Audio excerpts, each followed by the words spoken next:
Hello and welcome to the commerce at home. आज हम लोग पढ़ने वाले हैं एक नया सब्जेक्ट जिसका नाम है इकोनॉमिक्स। हिंदी में बोलते हैं जिसको अर्थशास्त्र। कुछ बच्चे सोच रहे होंगे सर हिंदी में लिख रहे हैं, तो ऐसा बिल्कुल मत समझिए। हम हिंदी और इंग्लिश इस बार इस सब्जेक्ट में मैंने सोचा है हिंदी और इंग्लिश दोनों में पढ़ाने को, क्योंकि पिछले जब कुछ सब्जेक्ट गए हैं जो मैं पढ़ा रहा था उसमें मैं इंग्लिश में लिख के काफ़ी चीज़ें हिंदी में लिख भी देता था, बट उतना डिटेल में नहीं लिखता था, तो हिंदी वाले बच्चों को थोड़ा ज़्यादा प्रॉब्लम हो रही थी। तो मैंने सोचा इस बार हिंदी वालों का भी लिख दूंगा और इंग्लिश वालों का भी लिख दूंगा। तो आप देख सकते हैं मैंने इंग्लिश का भी लिख के रखा है, आप बिल्कुल निश्चिंत रहिए, ठीक है। आप बिल्कुल बेफिक्र रहिए, हिंदी और इंग्लिश दोनों में। आप चाहे तो इसको रोक के स्क्रीनशॉट ले लें और पहले इसको लिख लें, पॉज कर लीजिए वीडियो और आराम से लिख लीजिए। मैं हिंदी और इंग्लिश दोनों की बातें पूरी तरह से समझाऊंगा, आप बिल्कुल निश्चिंत होकर पढ़िए, ठीक है। चलिए स्टार्ट करते हैं। मेरे ख्याल से आप लोग लिख चुके होंगे, पॉज करके लिख लीजिए। What is economics? अगर हमको इकोनॉमिक्स पढ़ना है बेटा तो हमें समझना पड़ेगा इकोनॉमिक्स होती क्या है। अब इकोनॉमिक्स को समझने के लिए पहले ये समझना पड़ेगा कि इकोनॉमिक्स आई कहाँ से, सब्जेक्ट कहाँ से आया। Economics, the word economics is derived from the two Greek words. कह रहा है इकोनॉमिक्स जो वर्ड है ये दो शब्दों से मिलकर बना है। कौन कौन से शब्द? ओइक्स, OIKS, ओइक्स, और दूसरा है नेमियन, ओइक्स और नेमियन। ये दो वर्ड मिल के बने हैं बेटा, जिसका मतलब होता है ओइक्स मतलब होता है ए हाउस, एक घर। नेमियन मतलब होता है टू मैनेज, मतलब प्रबंध करना, किसी का मैनेज करना। इन फुल अगर पूरा कहा जाए इकोनॉमिक्स लिया गया है कौन से वर्ड से? इकोनॉमिया। इकोनॉमिया मतलब होता है, इट्स मीनिंग होती है house hold management. House hold management. अच्छा, ये हाउस होल्ड मैनेजमेंट क्या है कि एक घर को कैसे चलाया जाए अपने सीमित साधन से। आगे मैंने एक बात और बताई है वो समझ लीजिए, उसके बाद ये बात भी समझ में आ जाएगी। It was first read in ancient Greece. देखिए आपने ग्रीस ये सुना होगा, यूनान। यूनान हिंदी में क्या बोलते हैं? यूनान। एक एरिस्टोटल जिसको अरस्तु बोलते हैं, अरस्तु वो एक ग्रीक फिलोसफर था, ठीक है, एक ग्रीक दार्शनिक था। टर्म इकोनॉमिक्स, सुनो, बताया है इकोनॉमिक्स को एज ए साइंस, एक ऐसा विज्ञान जो हाउस होल्ड मैनेजमेंट, एक घर को कैसे मैनेज किया जाए बाय यूजिंग लिमिटेड फंड्स। यहाँ फंड का सीधा मतलब लिमिटेड रिसोर्स भी लिख सकते थे हम, यहाँ पे लिमिटेड रिसोर्स भी लिख सकते थे, विथ लिमिटेड रिसोर्स। अच्छा, लिमिटेड रिसोर्स का क्या मतलब होता है यहाँ पे ये जान लीजिए, बहुत ज़्यादा ज़रूरी है। इकोनॉमिक्स को समझना है तो रिसोर्स का मतलब प्रॉपरली समझना पड़ेगा।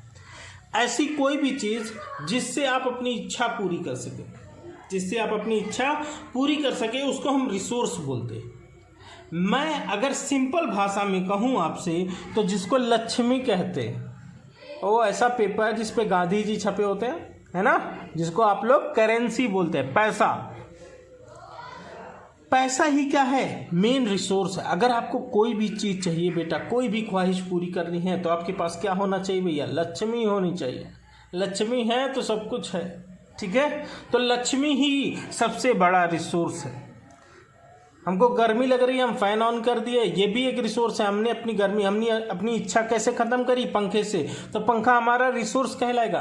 बट पंखा भी हमें चाहिए तो उसके लिए क्या चाहिए भैया? लक्ष्मी होगी तो पंखा आएगा तो गर्मी दूर होगी, ठीक है।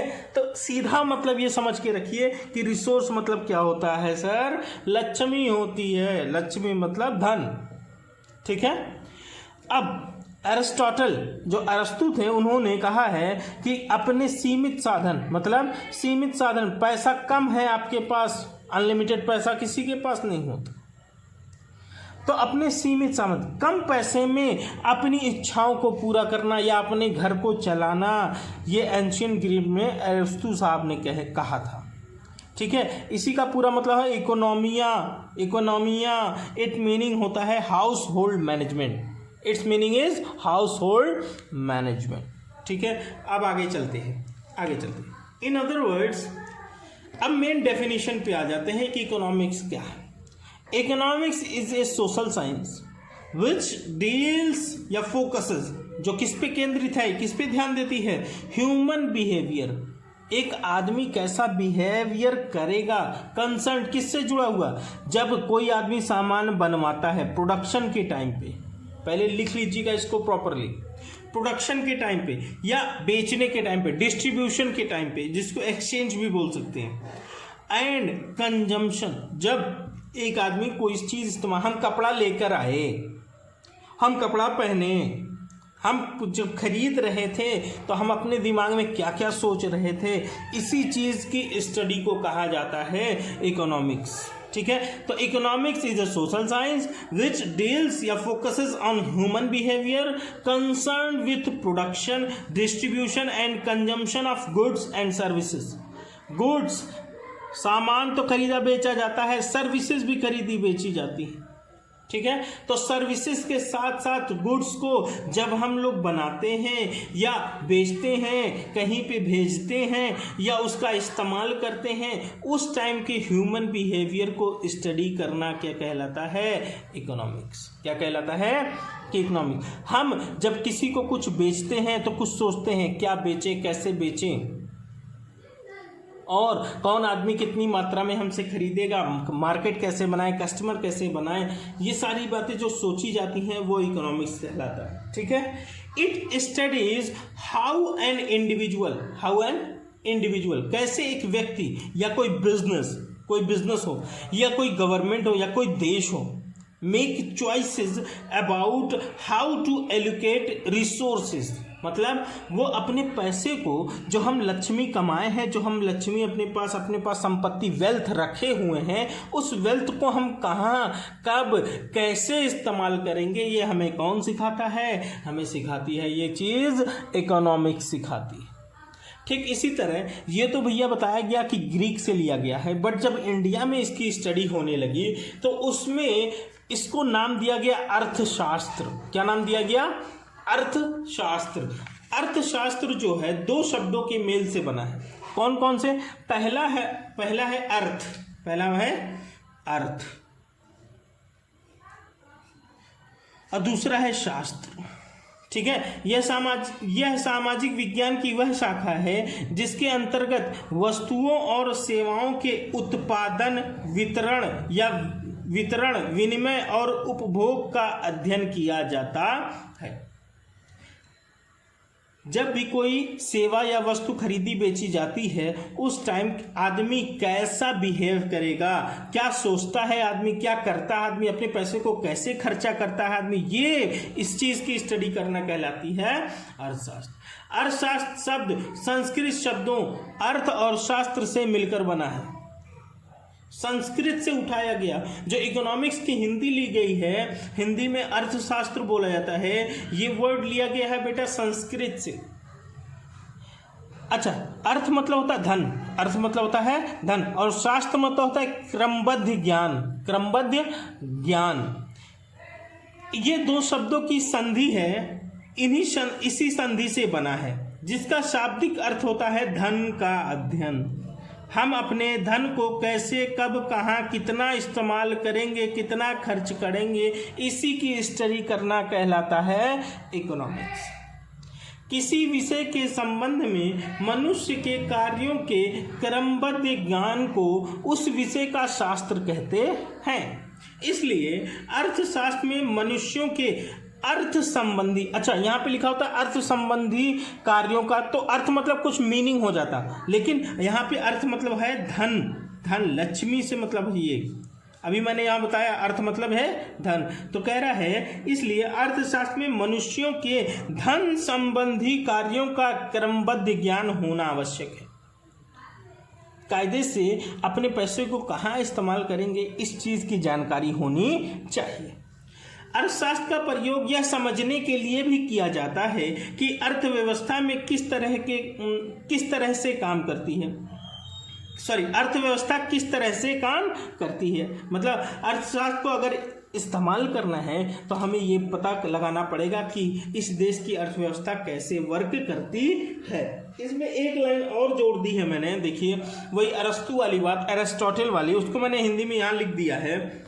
अर्थशास्त्र को पहली बार प्राचीन ग्रीस, जिसको हम यूनान कहते थे, जिसको हम यूनान पहले कहते थे, आपने सुना होगा यूनान, मिस्र, रोमा, सारे जहां से अच्छा आपने सुना होगा अगर या पढ़ा होगा अगर, तो उसमें एक लाइन आती है यूनान, मिस्र, रोमा, है ना, वो एक अलग सभ्यता थी। जैसे हड़प्पा, मोहनजोदड़ो इंडिया के कुछ हिंदुस्तान के जो है सिविलाइजेशन थी, ठीक है, सभ्यताएं थी, तो वैसे ही पुरानी सभ्यता है यूनान की। अर्थशास्त्र को पहली बार प्राचीन ग्रीस यूनान में पढ़ा गया था। अरस्तु एक ग्रीक दार्शनिक ने अर्थशास्त्र को सीमित धन का उपयोग करके, मतलब हमारे पास पैसे कम हैं, सीमित धन है, हमारे पास पैसा सीमित है, उपयोग करके घरेलू प्रबंधन, मतलब हाउस होल्ड मैनेजमेंट हम अपने लिमिटेड रिसोर्स से कैसे करेंगे। ध्यान रखिएगा बेटा, आप हिंदी मीडियम से हो चाहे इंग्लिश मीडियम से हैं, इंट्रोडक्शन वीडियो पूरी पढ़ी जाती है, कब कौन सी बात कहाँ बोली जाएगी इस बात को ध्यान में रखा जाता है, ठीक है। तो आप भले ही इंग्लिश मीडियम से हो या हिंदी मीडियम से हो, आज की वीडियो, ये वाली वीडियो आप पूरी पढ़िए, हिंदी में वाली भी पढ़िए और इंग्लिश वाली भी पढ़िए। अगर आपको स्किप करना होगा तो जब हम कुछ मेन टर्म्स पे चलेंगे, चैप्टर्स में चलेंगे, अभी तो बेसिक चल रहा है, ठीक है, मेन टर्म्स पे चलेंगे तो आप सिर्फ इंग्लिश का पोर्शन ही पढ़िएगा, हिंदी का पोर्शन नहीं भी। अगर दोनों पढ़ेंगे तो ये ज्ञान का भंडार हो जाएगा आपके लिए, ठीक है। तो कायदे से पढ़ते रहिए, हम आपके साथ हैं, लगे हुए हैं। कोई क्वेरी हो तो आप हमसे पूछ सकते हैं बिना झिझक के। आप हमें कमेंट करिए, कमेंट में अगर नहीं समझ में आता है तो आप हमें व्हाट्सएप कर सकते हैं। व्हाट्सएप भी किस नंबर पे करेंगे बेटा, मैं नंबर दे रहा हूँ 8957908957। आप हमें इस पर व्हाट्सएप कांटेक्ट कर सकते हैं। अपना नाम लिख के बता दीजिएगा आप कहाँ से बोल रहे हैं और आपकी क्वेरी क्या है वो लिखकर भेज दीजिएगा, ठीक है।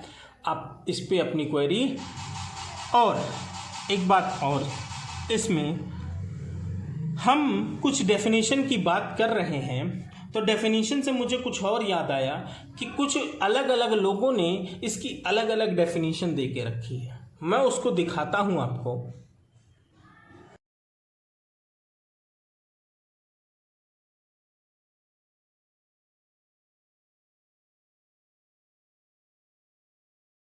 चलिए देखते हैं डेफिनेशन को। इसको लिखना नहीं है बेटा, ना हिंदी वाले ना इंग्लिश वाले, कुछ आपको कुछ नहीं लिखना है, बस आप सुन लीजिए ताकि आपको जानकारी रहे, ठीक है। इसमें अलग अलग लोगों ने अलग अलग तरह की डेफिनेशन दे के रखी है। सबसे पहले डेफिनेशन दी गई है वेल्थ सेंटर्ड, मतलब संपत्ति को ध्यान में रखते हुए जो डेफिनेशन दी गई वो दी गई एडम स्मिथ। एडम स्मिथ ने सबसे पहली बार इसकी डेफिनेशन दी। इनको फादर ऑफ इकोनॉमिक्स कहा जाता है, फादर ऑफ इकोनॉमिक्स। जैसे फादर ऑफ अकाउंटिंग है लुकास पैसिओली। लुकास पैसिओली के बारे में अगर आपको जानना है तो आपको एंड स्क्रीन में मिल जाएगी वीडियो, या आई बटन में मिल जाएगी, कोई दिक्कत नहीं है। इकोनॉमिक्स क्या उन्होंने कहा, एडम स्मिथ ने, ये जो फादर ऑफ इकोनॉमिक्स हैं, father of economics,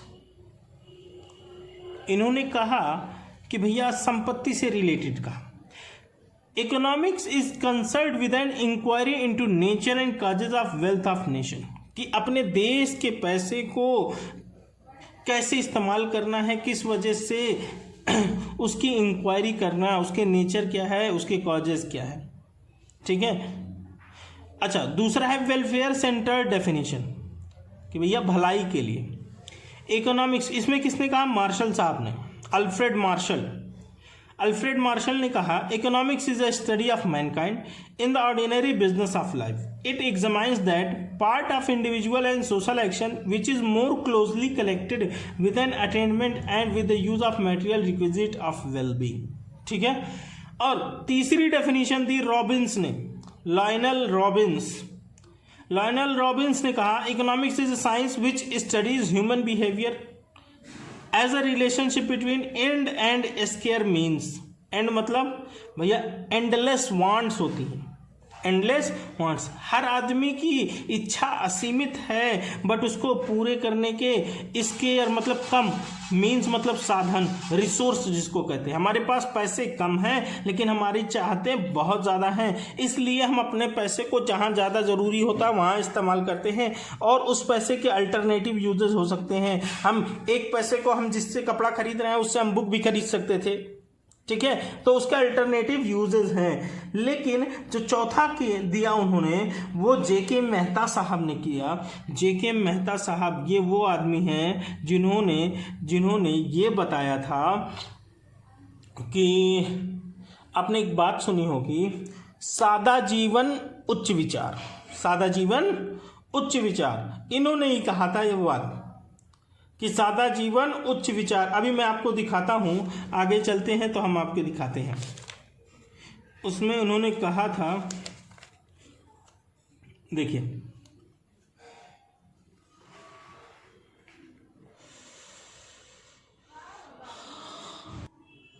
वांटलेस centred definition है। वांटलेस मतलब जिसमें इच्छाएं खत्म नहीं होती, तो वो कह रहे हैं कि इसका निर्वारण कैसे किया जाएगा। निर्वारण, he place the issue of plain living and high thinking, सादा जीवन उच्च विचार, सादा जीवन उच्च विचार, इन्होंने ही ये बात कही थी बेटा, इस बात को ध्यान में रखिएगा, जेके मेहता साहब ने। अच्छा, ग्रोथ सेंटर डेफिनेशन, उसके बाद प्रोफेसर सैमुअल्सन। अच्छा, ये एडम स्मिथ के साथ एक लोग और थे बेटा, जो इसको मैंने शुरू में बताया, फादर ऑफ इकोनॉमिक्स जिनको कहा मैंने, उनके साथ थे JB से, SAY से। JB से एक प्रोफेसर थे, बहुत जानकार प्रोफेसर थे। उन्होंने कहा था कि economics is a science of wealth, economics is science of wealth, तो वो भी वेल्थ सेंटर डेफिनेशन में वो भी बहुत नामचीन है। तो याद रखिएगा, ऐसी डेफिनेशन पूछे अगर आपसे ऑब्जेक्टिव पूछ ले तो आप यही लगाएंगे JB से, ठीक है, साइंस ऑफ वेल्थ।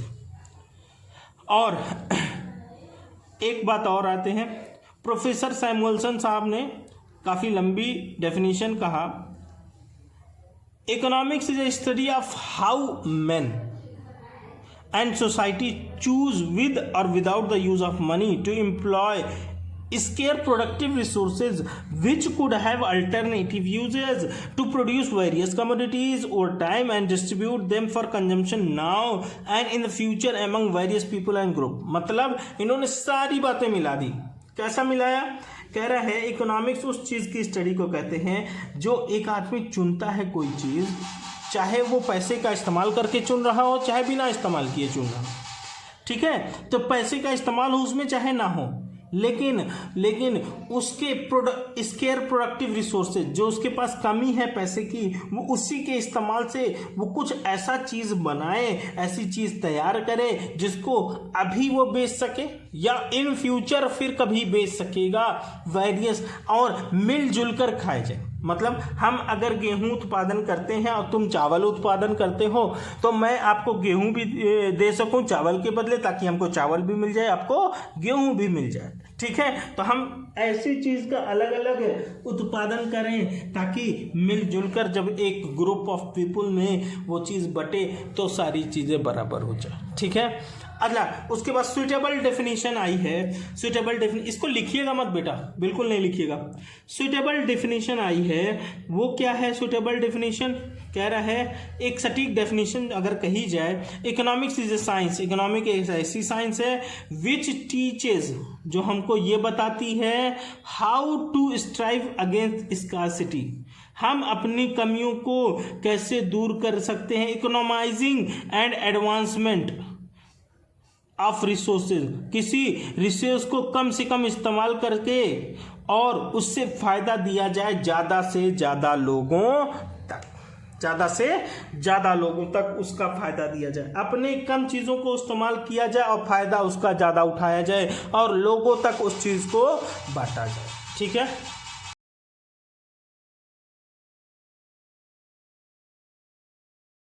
अब आते हैं एक मेन पॉइंट पर, जहाँ से हम लोग का अब काम की बात स्टार्ट हो जाएगी, सब्जेक्टिव बात स्टार्ट हो जाएगी, कहानी की बात हो जाएगी खत्म। ठीक है, इकोनॉमिक प्रॉब्लम आज यही लास्ट टॉपिक होगा इस वीडियो का।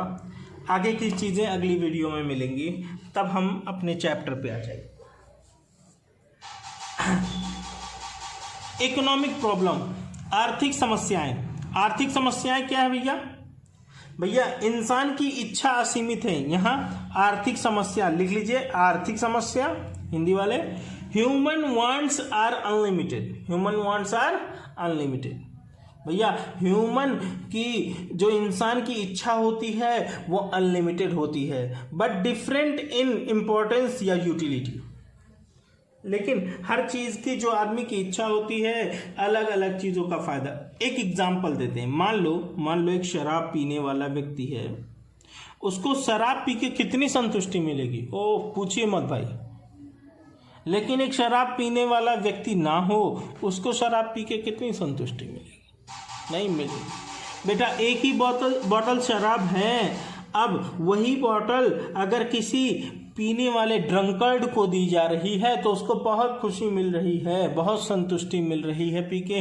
लेकिन वही बॉटल किसी नॉर्मल आदमी को जो नहीं पीता उसको दी जा रही है तो उसको कोई भी उससे संतुष्टि नहीं मिलेगी। कह रहे हैं कि इम्पोर्टेंस, उसकी ज़रूरत अलग अलग लोगों के लिए अलग अलग तरह से हो सकती है। उसकी भैया संतुष्टि, उपयोगिता जो उससे मिल रही है, उससे जो फ़ायदा मिल रहा है वो अलग आदमी के लिए अलग तरह का हो सकता है। लेकिन इच्छाएं कभी इंसान की खत्म नहीं होती हैं, एंडलेस वांट्स होती हैं। But resources are limited and have alternative uses. ठीक है, रिसोर्सेज क्या है? हमारे पास पैसा, मैंने वहाँ रिसोर्सेज का सीधा मतलब आप क्या लीजिए, लक्ष्मी हमारे पास सीमित है भैया, और उसी लक्ष्मी को कई जगह इस्तेमाल करना है, घर के खाने में भी, कपड़े में भी, है ना, स्कूल की फीस में भी, तो उसके कई इस्तेमाल होते हैं। इसलिए इंसान सोचता है पहले कौन सी चीज़ में पे करें, पहले जाके दुकानदार को पैसा दे के आए, जहाँ से हम राशन गल्ला लाते हैं उसको पहले दें, या फिर ईद आ रही है तो पहले कपड़े खरीदें, है ना, दीपावली आ रही है तो पहले त्योहार का इंतज़ाम करें। तो हर आदमी की अलग अलग इस्तेमाल हो सकते हैं अलग अलग चीज़ों के। ठीक है, और रिसोर्सेज हर आदमी के पास सीमित हैं और उसी पैसे को कई जगह इस्तेमाल करना है। तो स्केयर मीन्स यहाँ पे लिख लीजिएगा हिंदी में सीमित साधन, और यहाँ पे लिख दीजिएगा असीमित इच्छा। इच्छाएं क्या होती हैं? असीमित। ठीक है, असीमित इच्छा और सीमित साधन। यहाँ पे आप क्या लिख लेंगे इकोनॉमिक प्रॉब्लम की हेडिंग में? आर्थिक समस्याएं। कल हम लोग पढ़ेंगे सेंट्रल प्रॉब्लम से और अपने चैप्टर को आगे ले चलेंगे, कुछ पॉजिटिव कुछ नॉर्मेटिव साइंस की भी बात करेंगे। ठीक है, तो चलिए, आप लोग को अगर वीडियो पसंद आई हो तो आप इसको लाइक, शेयर और सब्सक्राइब करिएगा, दूसरों तक पहुंचाइएगा, ताकि वो भी आपकी तरह पढ़ाई स्टार्ट कर सके इकोनॉमिक्स की। ठीक है, गुड लक। यहाँ पे हिंदी और इंग्लिश दोनों मीडियम की पढ़ाई हम कराएंगे बेटा, एक साथ कराएंगे आप लोगों को बिठा के, कोई फ़र्क नहीं है आप लोगों में। ठीक है, गुड लक।